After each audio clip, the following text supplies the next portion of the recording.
Hi Kopites, welcome back to the channel. So I'm going to do the next episode of my LFC Legends. So this one's about one of my favourite players of all time, and it's about John Barnes. So we'll get straight to it. This is take two. The first one, my computer crashed, so I didn't get any of it. So I did 15 minutes and lost it all. So let's start again. So his full name is John Charles Brian Barnes, MBE. Was born on the 7th of November 1963, is a former professional football player and manager, often considered one of the greatest England players of all time and one of Liverpool's greatest ever players. So, he was born on the 7th of November 1963, which makes him 61. He was born in Kingston, Jamaica, 5'11", and he was a left winger, and then later on in his career went to central midfield. So we're just going to concentrate on his Liverpool career. So he signed for Liverpool in 1987 and stayed until 1997. He made 314 appearances and scored 84 goals. And for England, 1983 to 95, 79 games, 10 goals. So, he debuted for England in 1983 and in 1987 joined Liverpool for 900,000. In his 10 seasons there, Liverpool won the then top flight First Division twice and the UEFA Cup twice. UEFA Cup, FA Cup, sorry. He scored 106 goals in 403 matches. By the time of his last cap in 1995, he had more caps than any other black England player. After 2 years at Newcastle, he ended his playing career with Charlton Athletic in 1999.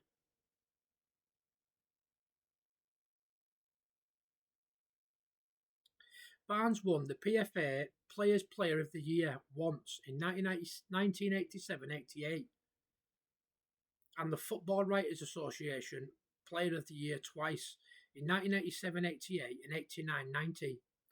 In 2005, he was inducted into the England Football Hall of Fame.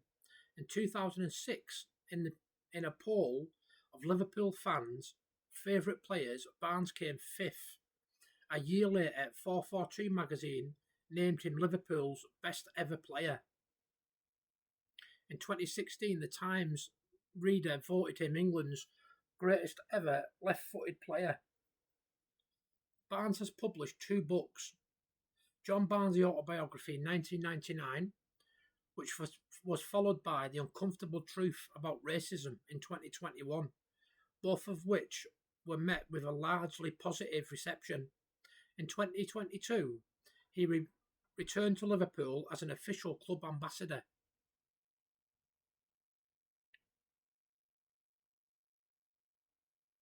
So we'll do a little bit about his early life. So Barnes was born in Jamaica to Roderick Ken Barnes, a Trinidad and France. Jean Hill, a Jamaican. Ken Barnes hailed from Port of Spain, Trinidad and Tobago, emigrating to Jamaica in 1956 as a member of the West Indies Regiment. He joined the Jamaican Defence Force when formed after the nation's 1962 independence, when he was initially commanding officer of the 1st Battalion, Jamaican Regiment in 1973. He was promoted to colonel, remaining in the army until retiring in 1989. While in the army, he was a semi-professional footballer for the Jamaican National Premier League club and also captained the Jamaican national football team. Barnes spent his early childhood living in Jamaica's biggest military base, playing football and living a disciplined life. His father was president of the Jamaican Amateur Swimming Association and later formed Jamaica's first bobsleigh team. That's pretty cool, isn't it? I didn't know that. Barnes' father was a huge squash and football fan who encouraged his son to pursue sports, having named him as Welsh footballer John Charles, after Welsh footballer John Charles. I didn't know that either. Ken Barnes, who was promoted to colonel in 1973, was appointed Defence Advisor to the High Commission of Jamaica, London, 1976 to 1981, and Barnes moved to London with his family in January 1976 when he was 12 years old. He attended the rugby playing St Marylebone Grammar School, then a short stint at Haverstock School, Camden Town. While at school, he played 4 years for youth football. 4 years of youth football at the Stow Boys Club in Paddington. So this is the racism part. This upsets me a little bit. I don't like this sort of stuff, but you can't always leave out the bad stuff, can you? It's part of his Wikipedia, isn't it? So here we go. During his playing career, Barnes, like his other black players of his era, was frequently the target of racial abuse from the terraces.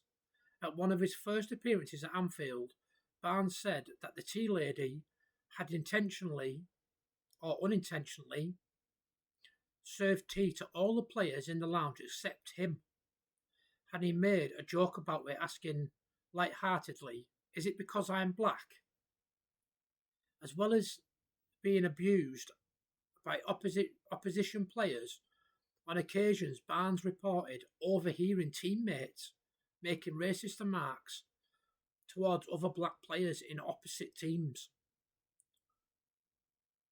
One instance of racial abuse by a section of Everton supporters in the Merseyside derby at Anfield led to Everton chairman Phil Carter disowning the offending supporters, branding them scum. I totally agree. The highest profile racism incident of his career was captured in a photograph where Barnes, in full Liverpool kit and mid-match, casually backheeled away a banana which had been hurled at him during the 1988 match with Everton at Goodison Park. That's absolutely disgraceful. So he's had quite an extensive music career as well. So I won't read you all, but I'll just read you bits and pieces of it, because it's quite extensive, really. So obviously he performed with Keith Allen, penned rap section of New Order's World in Motion, as well as appearing on the track Anfield Rap, a Liverpool FC final song, rapping the lyrics "Liverpool FC is hard as hell, United, Tottenham, Arsenal," and performing lead rap. And performing lead rap in Liverpool's 96 Cup final song, Pass and Move, It's the Liverpool Groove. So it says here, World in Motion reached number 1 in the charts and spent 18 weeks in the UK top 75, including re-releases in 2002 and 2010. Although Barnes was only paid a flat rate of £200 and receiving no royalties, Anfield Rap reached number 3 and spent 6 weeks in the top 75, and Pass and Move reached number 4 and spent 4 weeks in the top 75.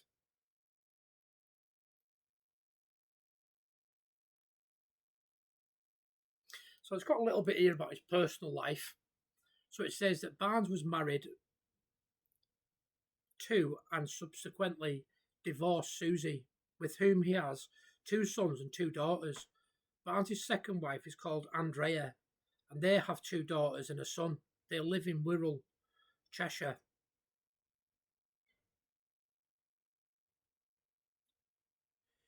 So there's just a little bit here.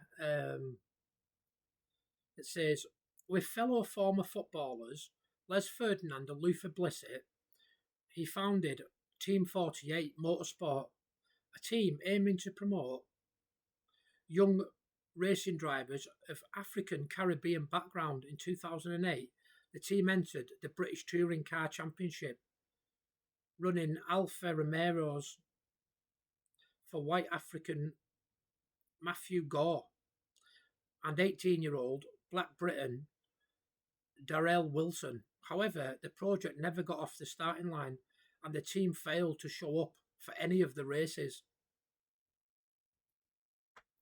A few days after being sacked by Tranmere, Barnes was declared bankrupt. He has described the bankruptcy as a technicality, saying the bankruptcy issue is a tax oversight which is being dealt with. Barnes' claims of the bankruptcy being a tax oversight proved true, and the order was quickly overturned. He also had quite an extensive media and charity work as well. So in 1990, he appeared in a commercial for energy drink Lucozade, launching their Lucozade Sport drink. He also appeared as a pundit on ITV and a presenter of the football coverage on Channel 5. He had his own show on Liverpool TV called The John Barnes Show. That was every Thursday. He also worked as an ambassador for Save the Children. In February 2009, he appeared on Soccer AM.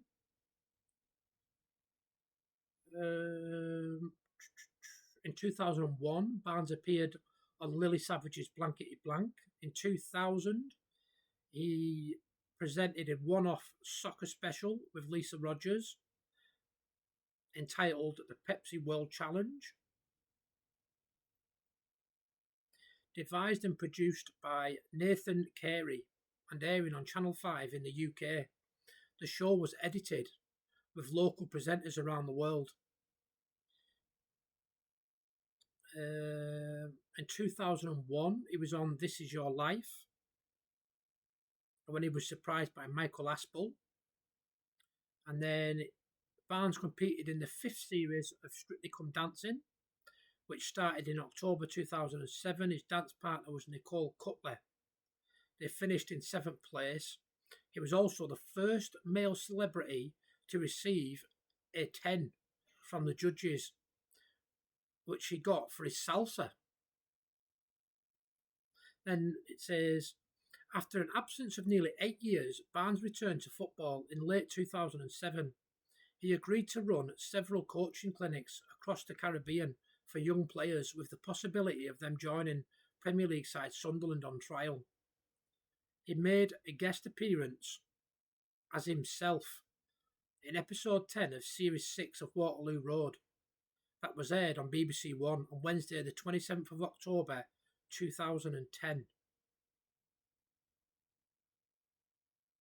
On the 15th of December 2011, he appeared on Russell Howard's Good News, Best Bits Show, as his mystery guest.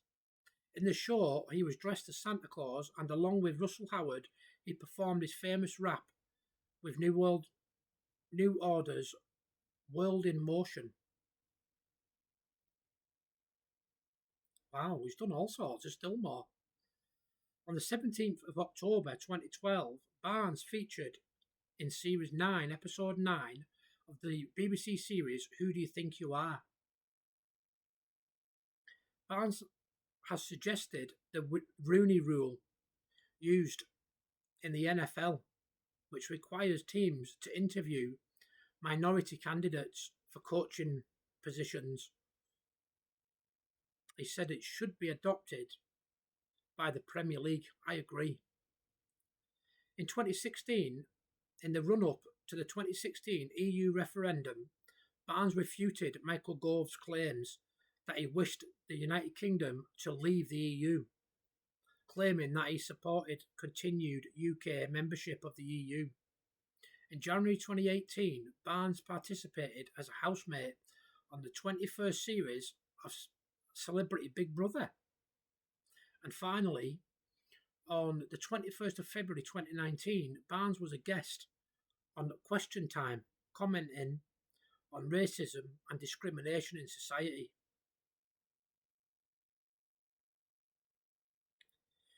So we'll continue with his playing career. So his honours for Liverpool was the First Division in 87-88 and 89-90, FA Cup 88-89 and 91-92, the League Cup in 94-95, the Charity Shield in 88-89 and 90, individual awards, PFA Players Player of the Year 1988, FWA Player of the Year 88 and 90, PFA First Division Team of the Year 87, 88, 89, 90 and 1991, PFA Team of the Century in 77 to 96 and also in 2007. Inductee into the English Football Hall of Fame 2005. So yeah, that's basically John Barnes' his episode. I've enjoyed doing that. I'll be back shortly with the next episode. I think it's going to be about Barry Venison. I don't know if a lot of you will remember Barry Venison, but he was a good player in his time. That's it for this episode. Take it easy.